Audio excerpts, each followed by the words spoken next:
দুনিয়াদারিতে আপনাদের সকলকে স্বাগত। আপনাদের সঙ্গে আমি সোনিয়া। দুনিয়াদারি মানেই আপনারা জানেন দুনিয়ার বিভিন্ন প্রান্তের অজানা তথ্য তুলে ধরা আপনাদের সামনে। কোথায় কি ঘটছে দুনিয়ায় থাকে দুনিয়াদারিতে।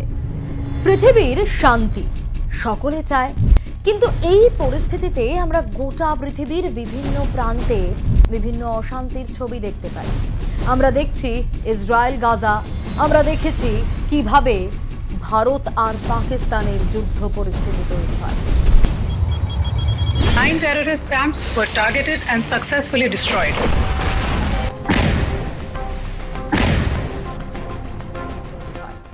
আমরা দেখেছি কিভাবে রাশিয়া ইউক্রেনের যুদ্ধ চলছে 3 বছর ধরে।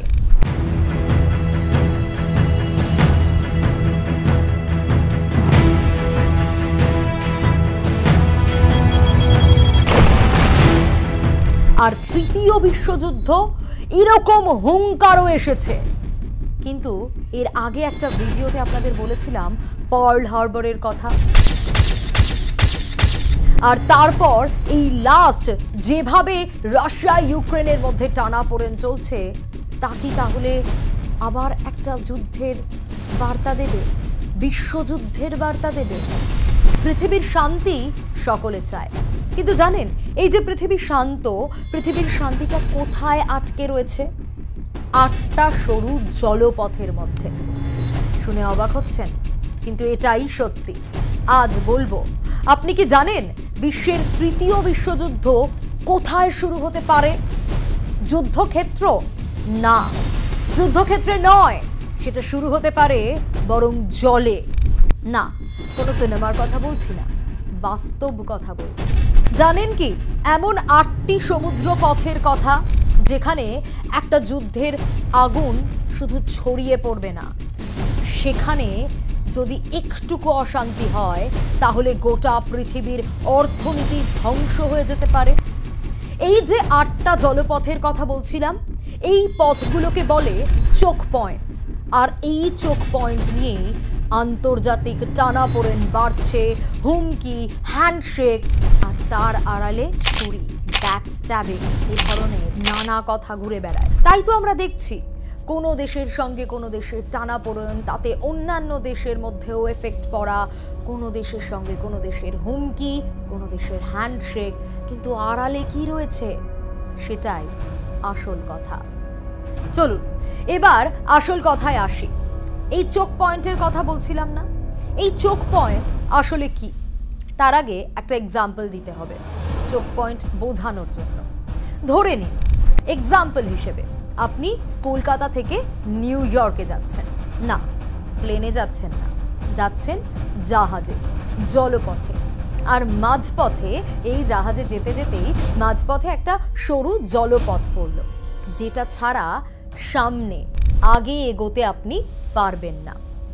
এই যে জলপথ বললাম, যে সরু জলপথ যেটা কানেক্ট করছে, যে জলপথটা ছাড়া আগে এগোনো সম্ভব নয়, এরকম জলপথ পৃথিবীতে 8খানা রয়েছে, যাদের ওপর নির্ভর করে পুরো বিশ্বের বাণিজ্য, মানে পুরো বিশ্বের ওয়ার্ল্ডের বিজনেস সিস্টেমটা। এদের যদি নিয়ন্ত্রণে রাখা যায়, যে দেশ এদের নিয়ন্ত্রণে রাখতে পারবে তার কাছেই যেন থাকবে সুপার পাওয়ার। কিন্তু যদি এই পথগুলোতেই যুদ্ধ লেগে যায়, প্রাকৃতিক যুদ্ধই ধরুন, যদি রাস্তাই বন্ধ হয়ে যায়, তাহলে ঘটতে পারে বিশ্বযুদ্ধ।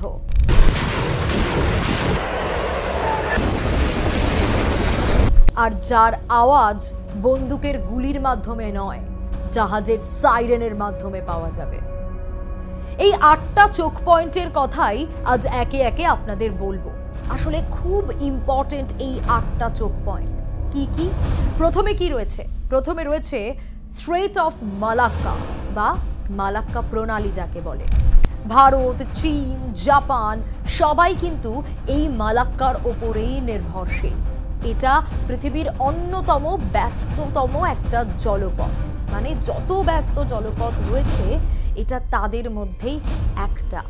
কিন্তু এই জলপথটা শুরুতেই বলছিলাম যে সরু জলপথ এগুলো, এটা এই মালাক্কা স্ট্রেট অফ মালাক্কা এতটাই সরু যে একটা জাহাজ যদি দুর্ঘটনায় পড়ে যায় তাহলে পুরো রাস্তাটা, পুরো জায়গাটা ব্লক হয়ে যেতে পারে। উপরন্তু জলদস্যু আর রাজনৈতিক সংঘর্ষ এগুলো তো আছেই গোদের ওপর বিষ ফোড়ার মতো। বিশেষজ্ঞরা কি বলে জানেন? বিশেষজ্ঞরা বলে মালাক্কা একটা যুদ্ধের গন্ধ ছড়ানো এলাকা। হ্যাঁ, মালাক্কা এতটাই ইম্পর্টেন্ট। কিন্তু মালাক্কাই তো শেষ নয়, বলছিলাম না 8টা, মালাক্কার পর আরও 7খানা রয়েছে। আরও 7টা জলপথ কি? সেকেন্ড হচ্ছে হরমুজ প্রণালী বা স্ট্রেট অফ হরমুজ। এই স্ট্রেট অফ হরমুজে কি হয়? এখান থেকে প্রতিদিন কোটি কোটি ব্যারেল ধরে নিন অপরিশোধিত তেল যায়। ইরান আর সঙ্গে পশ্চিমী দেশের টানাপোড়েন, এখানে রোজকার গল্প। একটা মাত্র দিন যদি হরমুজ বন্ধ হয়ে যায় তাহলে তেলের দাম কোথায় পৌঁছবে কোনো ঠিক নেই, আকাশ ছোঁয়া হয়ে যাবে। এতটাই ইম্পর্টেন্ট এই স্ট্রেট অফ হরমুজ। আরেকটা রয়েছে পানামা ক্যানেল, পানামা খাল। পানামা ক্যানেল প্রাকৃতিক খরা। 2023 সালে পানামা ক্যানেলকে কার্যত অচল করে দিয়েছিল। হ্যাঁ, সেই প্রাকৃতিক খরা। এক সময় দিনে 50টা জাহাজ যেত আর এখন 30টার কম যায়। কিন্তু ইমাজিন করুন কত পণ্য আটকে যায় সেখানে। এই খরার প্রভাবে পড়ে থেকে খাওয়ার, ইলেকট্রনিক্স, এই সব কিছু, আর এই সব কিছু যখন পড়ে থাকে তখন সব কিছুর দামে ফারাক তো আসেই। সুয়েজ খাল বা সুয়েজ ক্যানেলের কথা বলার আগে একটা ঘটনার কথা আপনাদের বলি। এভার গিভেন জাহাজের ঘটনাটা নিশ্চয়ই আপনাদের মনে আছে। একটা জাহাজ আটকে গেল আর সেই জাহাজ আটকে গিয়ে কিভাবে গোটা বিশ্বের অর্থনীতিকে হুমকে দিয়েছিল। 2024 সালে হুথি বিদ্রোহীরা আবার এই পথকেই রীতিমতো রক্তাক্ত করে তুলেছিল। কিন্তু তার ফলাফল কি হয়েছিল? 80% কন্টেইনার চলাচল কমে গেল। ব্যবসায় ক্ষতি। আলটিমেটলি তো সবাই ব্যবসাটাই দেখে, সব দেশ দেখে ব্যবসাটা প্রয়োজন, কারণ ব্যবসা এটা গুরুত্বপূর্ণ পার্ট। তাবড়ো রাষ্ট্র নেতা যারা রয়েছেন তারা ব্যবসা বোঝেন। ধরুন না পুতিন, ট্রাম্প, তারা তো বিজনেসটা দেখেন, বিজনেস বোঝেন এবং ব্যবসাটাই তাদের সব কিছুতেই যেন ট্রাম্প ব্যবসা খোঁজেন। এবার 5 নম্বরে আসি, বাবল মন্দেব প্রণালী বা বাবল মন্দেব স্ট্রেট। এই যে রাস্তা, এই যে জলপথ, এটা আফ্রিকা আর মধ্যপ্রাচ্যের একেবারে সংযোগ স্থল। আমরা যদি ম্যাপটা দেখি, ইয়েমেন যুদ্ধ, জলদস্যু বিদ্রোহ, এই সব মিলিয়ে একেবারে সাইলেন্ট টাইম বম্ব। হ্যাঁ, সাইলেন্ট টাইম বম্বই বলা যায়। যে কোনো সময় বিস্ফোরণ ঘটতে পারে, কিন্তু সাইলেন্ট থাকে, নিশ্চুপ, নির্ঝুম, কিন্তু যে কোনো সময় বিস্ফোরণ ঘটে যেতে পারে। তুর্কি প্রণালীর কথা বা টার্কি স্ট্রেটের কথাও বলতে হবে। রাশিয়া ইউক্রেন যুদ্ধের মধ্যে এই যে জলপথ, এটাও হয়ে উঠেছে রাজনৈতিক খেলার মাঠ যেন।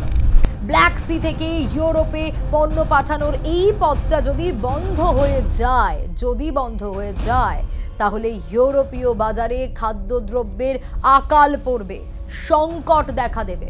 ভাবতে পারছেন কতটা গুরুত্বপূর্ণ এই প্রত্যেকটা জলপথ। এরপর স্ট্রেট অফ জিব্রাল্টার বা জিব্রাল্টার প্রণালী যাকে আমরা বলি। এই পথ আটলান্টিক আর ভূমধ্য সাগরের একেবারে সংযোগ, মানে এই দুটোকে কানেক্ট করে। পশ্চিমী বিশ্বের কাছে এটা খুব ইম্পর্টেন্ট। তবে জিওপলিটিক্স এখানেও খেলা দেখাচ্ছে। আর এবার যেটা বলতেই হবে সেটা হচ্ছে Cape of Good Hope. Suez যদি কাজ না করে তবে এই যে লম্বা জলপথ, তখন এটাকে ব্যবহার করতে হয়। এই যে খরার কথা বলছিলাম, এইটা বিকল্প পথ হতে পারে।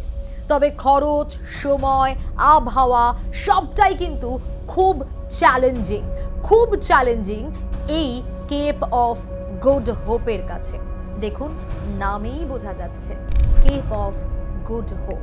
হ্যাঁ, আশা তো রাখতেই হবে, কিন্তু চ্যালেঞ্জের সঙ্গে প্রত্যেকটা আশা পূরণ করতে হবে। এই 8টা ক্যানেল বা স্ট্রেটের কথা তো আপনাদেরকে বললাম, জলপথের কথা, যেগুলো খুব গুরুত্বপূর্ণ। কিন্তু ভাবুন তো, এই জলপথগুলোর কি প্রভাব পড়ছে আমাদের জীবনে, সেখানে কতটা গুরুত্বপূর্ণ, কেন মানে এত বিশ্বের এই 8টা জলপথের কথা হঠাৎ করে বলছি কেন? কারণ এই যে চোখ পয়েন্টগুলো রয়েছে না, এই চোখ পয়েন্টের সমস্যা আমাদের বাজারে, পকেটে, প্লেটে, সেখানেও প্রভাব ফেলে। 2023-24 সালে জাহাজের ভাড়া বেড়েছে 160%। ভাবতে পারছেন কোথায় ছিল, কোথায় গিয়ে দাঁড়িয়েছে ভাড়া? শুধু তাই নয়, দুধ, চাল, মোবাইল, গাড়ি সব কিছুর দাম বেড়েছে অন্তত গড়ে যদি ধরে নিই তাহলে সেটা 0.6%। বিভিন্ন পরিসংখ্যান তাই বলছে। উন্নয়নশীল দেশ, দ্বীপ দেশ, এদের ওপর চাপ আরও বেশি। বিশেষজ্ঞরা কি বলছেন? বলছেন এইসব পথ নিয়ন্ত্রণ করতে চাইছে বড় বড় শক্তিধর দেশ। কেউ কিন্তু সরাসরি যুদ্ধ করছে না, কিন্তু ইকোনমিক ওয়ারফেয়ার সেটা তো চলছেই, আর সেটা চললেই তো মুশকিল। আচ্ছা, যদি ইকোনমিক ওয়ারফেয়ার চলে তাহলে ফিউচারে কি হবে, ভবিষ্যৎ কোথায়, সমাধানই বা কি, সেই নিয়েও কথা বলবো। বিশেষজ্ঞরা কি বলছে জানেন? বিশেষজ্ঞরা কেউ বলছে নর্দার্ন সি রুট, কেউ বলছে ওভারল্যান্ড রেল, কিন্তু সেই পথগুলো বরফে জমে থাকে, বা রাজনৈতিকভাবেও যদি ধরি, পলিটিক্যালি না, তাহলেও হয়তো নিরাপদ নয়। আচ্ছা, আমরা কি এমন এক পৃথিবীর দিকে এগিয়ে যাচ্ছি যেখানে যুদ্ধ হবে জাহাজের রুট নিয়ে? আমরা এর আগে বলছিলাম না ড্রোন যুদ্ধের কথা? ইউক্রেন দেখিয়েছে কিভাবে 117টা ড্রোন নিয়ে কিভাবে পিন পয়েন্ট করে রাশিয়ার একেবারে 4300 কিলোমিটার ভিতরে ঢুকে হামলা চালানো যায়। আর এদিকে জাহাজের রুটে যুদ্ধ। এই জলপথগুলো যদি একবার বন্ধ হয়ে যায় তাহলে কি হবে তা ভাবা যাচ্ছে না। আচ্ছা, এই যে যুদ্ধের কথা বলছি, সত্যিই কি আমরা এরকম একটা পৃথিবীর দিকে এগিয়ে যাচ্ছি যেখানে জাহাজের রুট নিয়ে যুদ্ধ হবে, নাকি আমরা কূটনীতির পথে এসব চোখ পয়েন্টের ওপর বিশ্বাসযোগ্যতা, নিরাপত্তা এগুলো ফিরিয়ে আনতে পারবো? প্রশ্নগুলো থাকছে। দুনিয়াদারিতে আজ এই প্রশ্নগুলো রাখলাম আপনাদের জন্য। আপনাদের কি মনে হয়, তৃতীয় বিশ্বযুদ্ধ আসবে? তৃতীয় বিশ্বযুদ্ধ কি জলপথ ধরে আসবে? কমেন্টে জানাবেন অবশ্যই, কারণ আমরা তাহলে বুঝতে পারবো আপনাদের ভাবনাও কি। দুনিয়াদারিতে দুনিয়ার বিভিন্ন তথ্য তুলে ধরলাম আপনাদের সামনে। কেমন লাগলো আজকের এই ভিডিও জানাতে ভুলবেন না। প্রত্যেকে সুস্থ থাকুন, ভালো থাকুন। দেখা হবে আবারও অন্য একটা এপিসোডে দুনিয়াদারি নিয়ে। আমি সোনিয়া থাকবো আপনাদের সঙ্গে।